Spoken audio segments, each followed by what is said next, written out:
Welcome to the Longest Day podcast. I'm Leah, your host and the founder of Broadstairs Consulting. We are an advisory and mediation consultancy, bringing clarity, focus, and momentum to organizations by helping leaders find creative solutions that work. We help rebuild relationships and facilitate effective dialogue. We are convinced that people matter and that conversations count, so we started The Longest Day, a series of conversations where we learn from the resilience, determination, and candor of our guests. As they look back on their longest days, our hope is that it will empower you to look forward. We hope their stories will be a part of shaping yours. This week's guest on The Longest Day is Zoiey Smale, a senior inclusion and diversity consultant and internationally acclaimed inclusion activist. Zoiey has been involved in sport and physical activity for over 20 years, initially as an athlete and now as a consultant, working with both amateur and professional sports organisations. She is also a qualified coach across various disciplines and an adjudicating official. Zoiey is helping change the narrative and using her platforms to speak about misogynoir and racism in sport. Her determination to inspire others has resulted in her winning a range of awards. She's featured on the BBC, ITV, NBC, and Sky, and has written for publications including The Huffington Post, Forbes, and Cosmopolitan. Grazia magazine named her as one of the top Black British influential figures in the United Kingdom in 2017, and she's one of 9 successful Black women in sport to have been supported by Spotify's 2022 Sound Up programme. It was an absolute joy to record with Zoiey, but we had a few technical difficulties. We apologise for the audio, but we're very grateful that this episode remains intact. We hope you enjoy. Well, Zoiey, thank you so much for joining us on The Longest Day. Thank you so much for having me. Perhaps you might like to tell our listeners about your longest day. I will. So without revealing my age, probably about a decade ago, I had managed to get into university to study medicine. Now, for those that have heard my story before, and for those that haven't, I'm just gonna talk about it again. So for my whole entire academic career as a child, a scholar, my parents wanted me to go to university to keep on the family name and become a doctor. So I come from a family of medics, and that was all I was kind of pushed into doing. So study. I actually fell in love with sport. So sport was something that I had a really unconventional entry into. So back when I was in primary school, my school teacher at the time told my parents I needed to fail at something, and my mum put me into various sports. I was able actually throughout my academic studies to participate in sport. I was able to go around the world, the UK, representing Team GB in my sport, which was really, really great, despite entering into the sports realms designed to fail, right? When I wanted to retire from international competition, because again, back then, women's sport was just never really a thing. So for me, I was really, really interested in what made a good team, what made a good athlete. So I really wanted to study more around people. When I went to college, I obviously had to study to get into what my parents wanted, which was Oxford. I was able to do that, but whilst also trying to study to become a coach, because I wanted to retire, but also continue in coaching. And my mum said to me explicitly, if you really want to do this, if you really want to work in sport, then you have to do this yourself, and you have to do it outside of your additional, academic studies. And I was like, okay, you know what, I will. I'm really committed. And I remember begging my coach at the time to say, please put me in to do my coaching license. I really want to do this. I want to do it in my own time. I want to become a coach. I was like, I'll make the tea. I'll do anything I can, but please just let me become a coach. And on my 13th birthday, back then, again, not going to reveal my age, I passed and I qualified as a coach at 13 years old. I was one of the youngest to do that. And for me, it was just like that real sense of pride.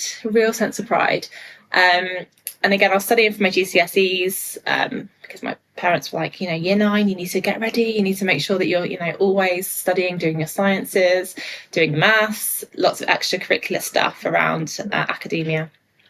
And then when I think for me, the biggest transition, because again, I was working in grassroots, I really saw what sport could bring, like different holistic things that I never found, I guess, in sport, in school.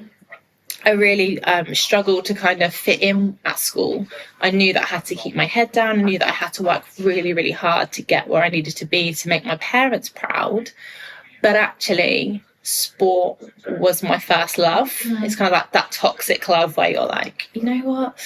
Can I do this? I had nobody that looked like me. It was all kind of, white men or footballers or, it just really was such a bizarre industry. And to fast forward a couple of years, I got into university. I studied really, really hard.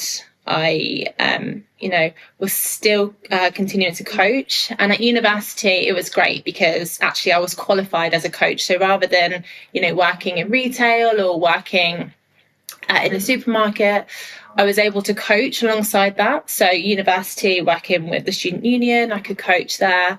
I found a local club when I moved, which again, I was able to coach there.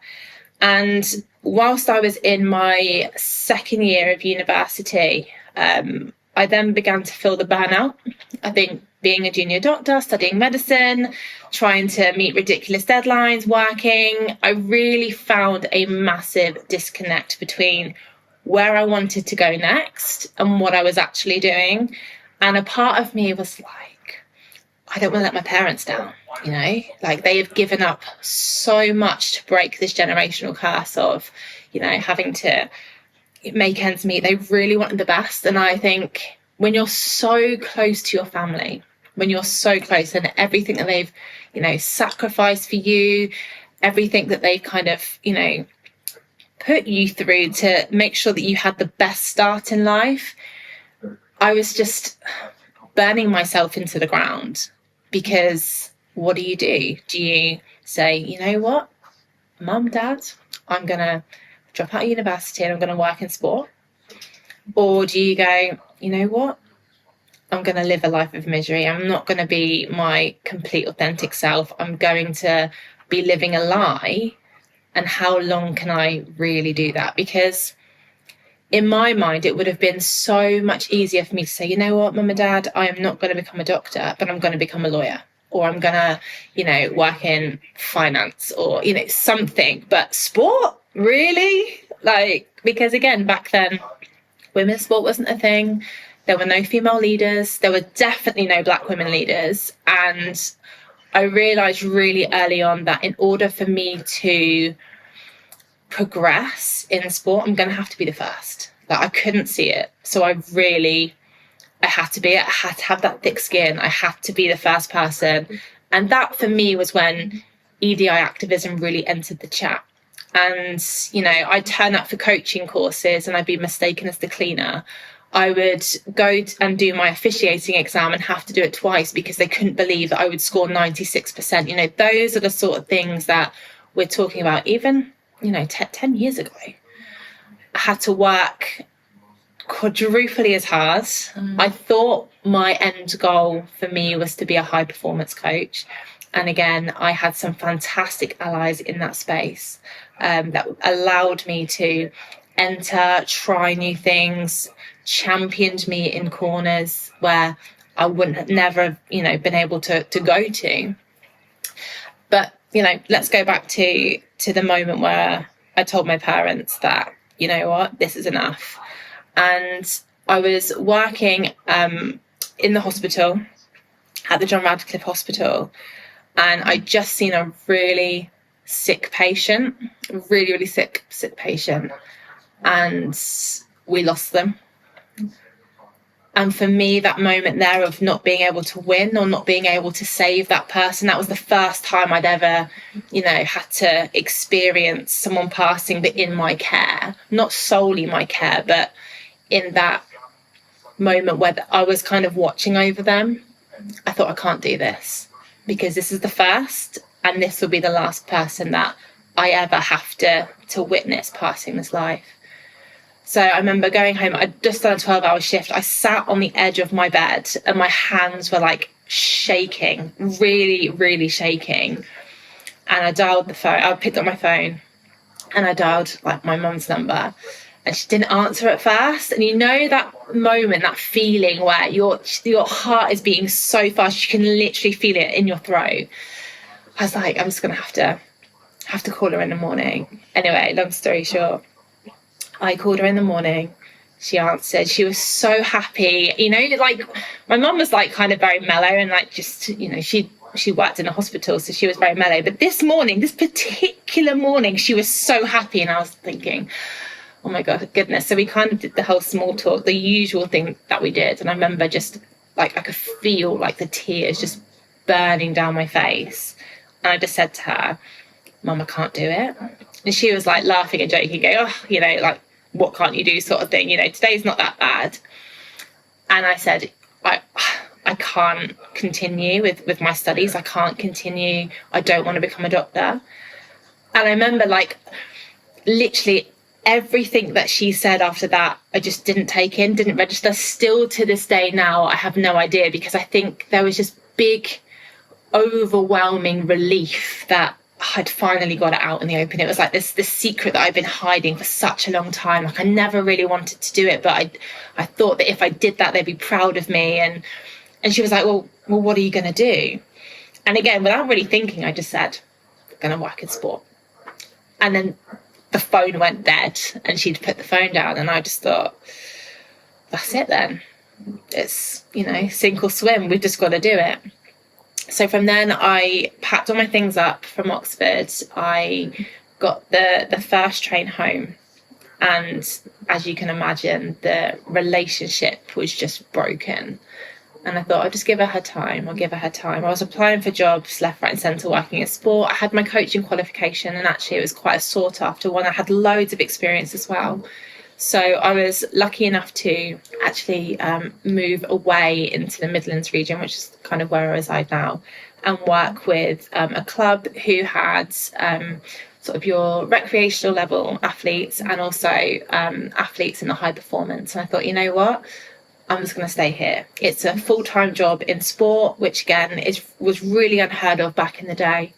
And I stayed there, and I stayed there from 2012, London 2012 to 2016.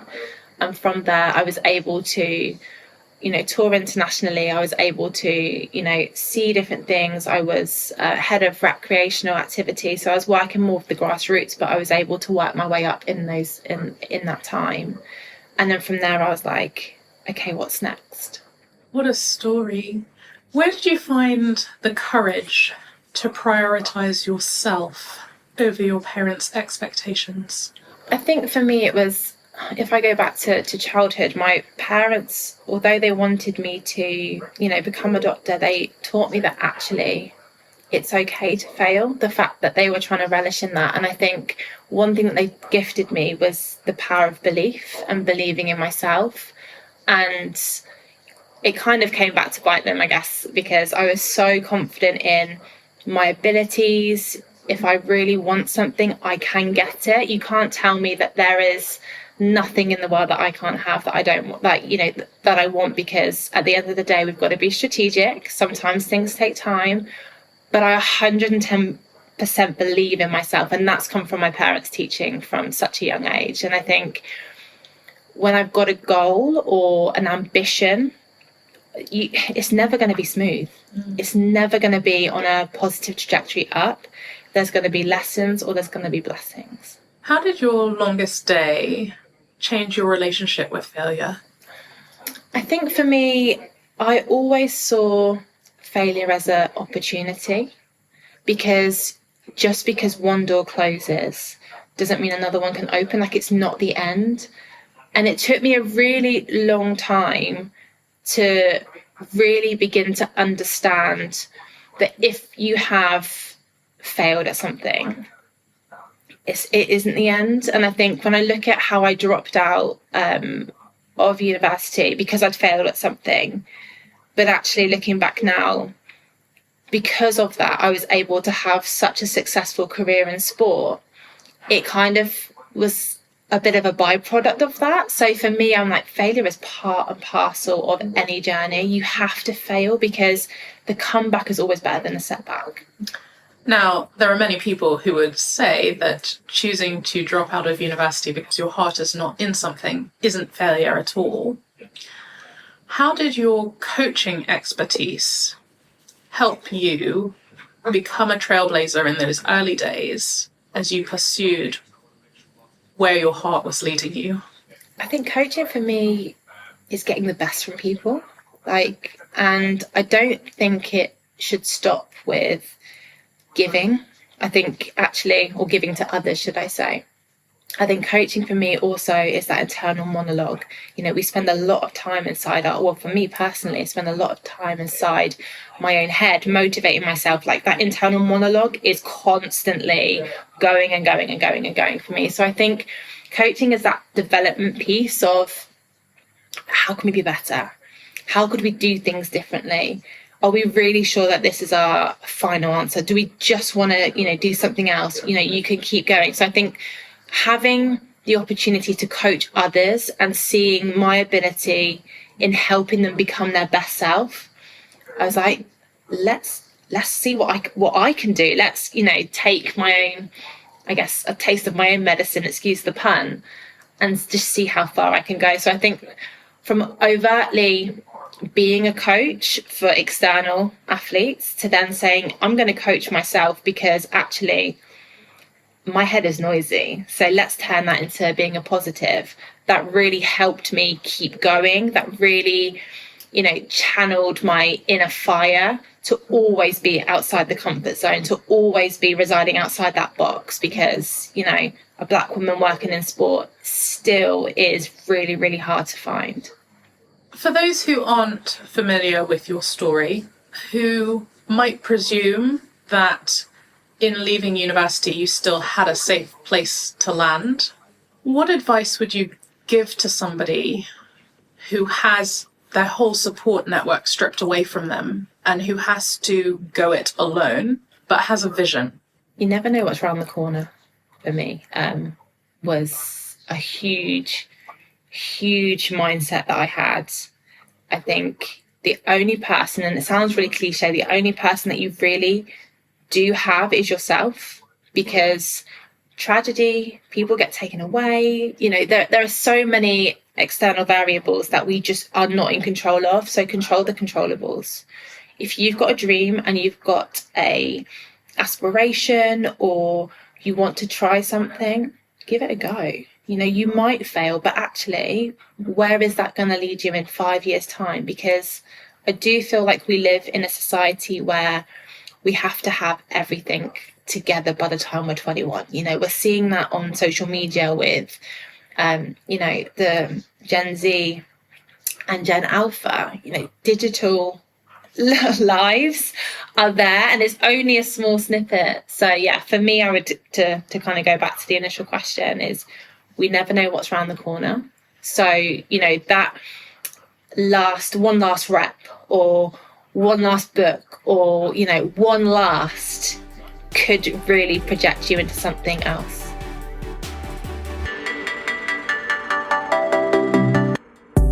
Are you feeling stuck? Has conflict got you down? Have you considered mediation? Mediation is a confidential and flexible way to resolve conflicts. 86% of all mediations end in a solution, saving time, money, and stress for all involved.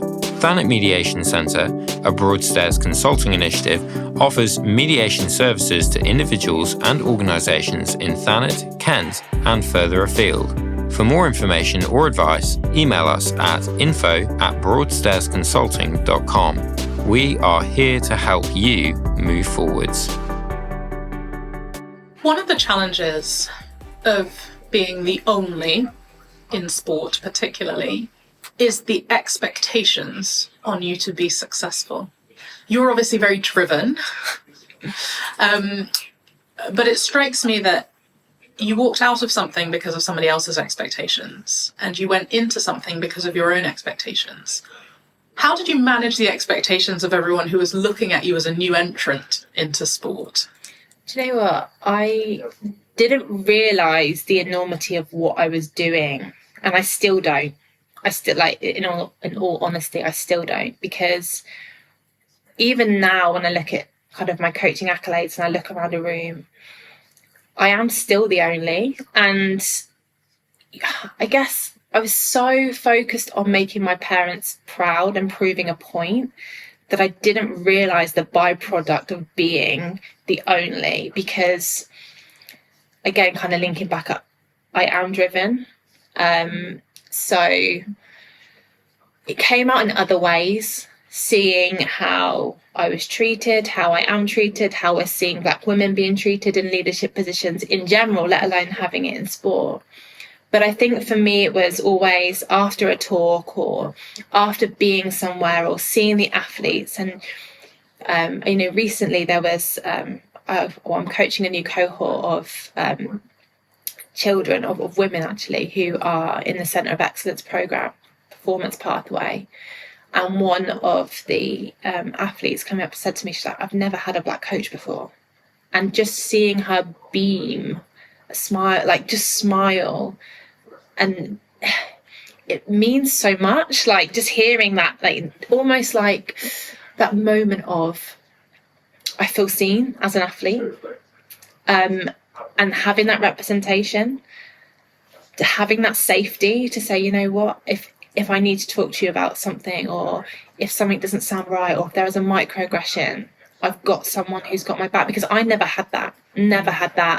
I had myself. But yeah, to go back to your initial question, representation is so important. But my mindset was, if I can't see it, I want to be it. Like that really was, I need to do something. I can't see it, so I need to be it. I'm going to have a thicker skin. I'm going to have to work, quadruply as hard, but I'm willing to roll my sleeves up and give it a go. I will take a punt at it because I believe in myself. And I'm now seeing, more people come up to me and say, thank you. And, your story really resonated with me, or, those sort of conversations that then began to open my eyes to, oh my God, like I am the first. And I'd say the last maybe 5 years, it really kind of dawned on me, still now I never see, a Black coach who is a woman working in rugby. I saw a lot of athletes like myself, playing netball. We are seeing, a lot of Olympians who are from different diverse communities.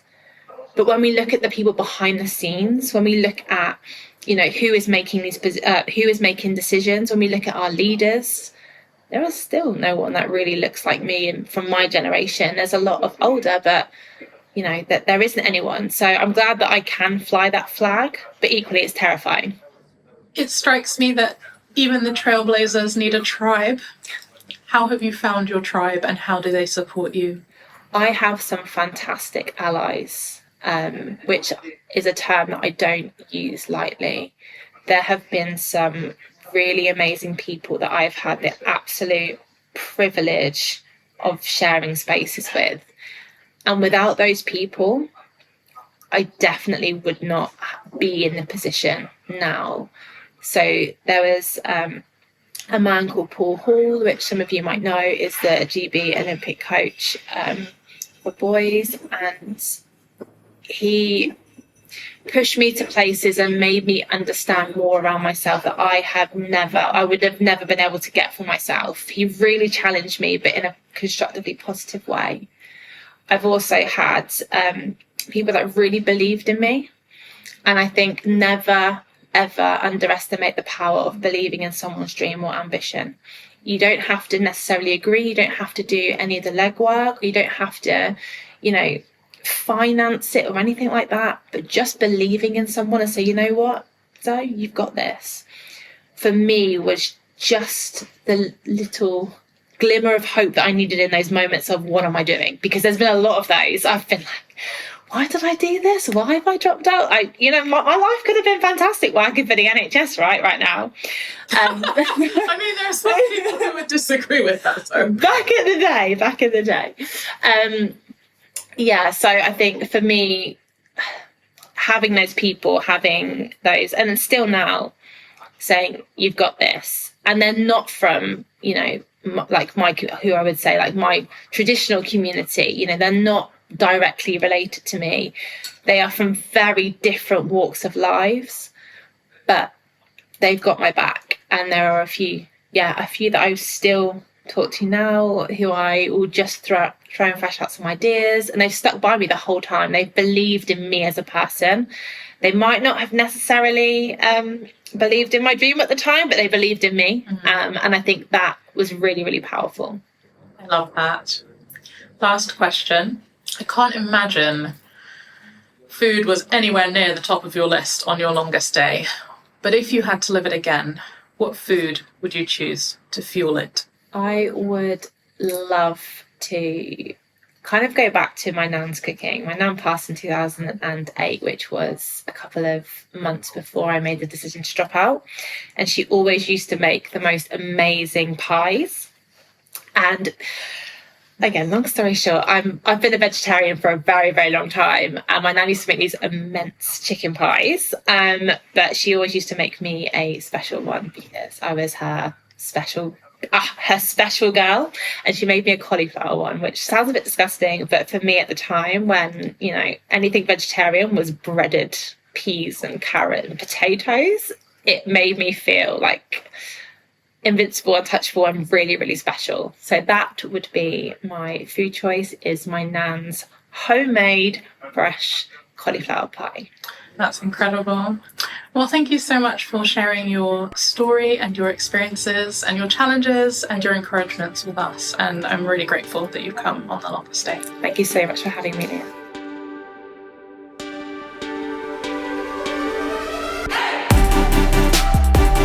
You've been listening to a Broadstairs Consulting Limited podcast. We hope you've enjoyed this episode. Tune in soon to hear the next instalment of The Longest Day.